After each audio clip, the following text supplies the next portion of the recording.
So this one is for Brad Lawler over at Home Team Inspection Service. So Brad and I actually talked about this off air a week or so ago. I was keeping dog food in my garage, right? Which a lot of us do. So you got dogs, you don't necessarily want to keep the bag in your house.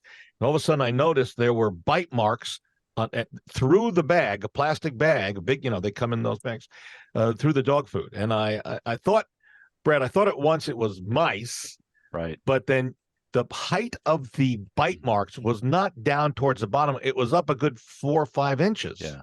Yeah. And you have a theory about what was going on here. Well, what I had asked you about it was, were there droppings around those No holes? droppings, right? Nothing. Right. So at that point, then I'm thinking, well, I'm wondering if you've got a squirrel that's making your way into that area of the garage to chew on those bags. I mean, squirrels are known to do that, and they're obviously going to chew a little higher up than a rat or a mouse would. But yeah, it's I guess the moral of the story there is just make sure that if you do have pet foods, that you're putting them into the metal container would be great. Plastic containers outside, eventually even through plastic garbage cans, rats and mice are going to chew their way through it. Squirrels will do the same thing. But yeah, so if you keep it in something that's metal, and that might help you keep the population of rodents and other pests down in your garage.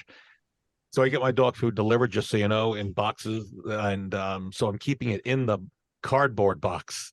So they got a second level to go through. Yeah, they'll chew through that too. But right, yes, that's just and this a shameless plug, but I think it's important. It's worth doing.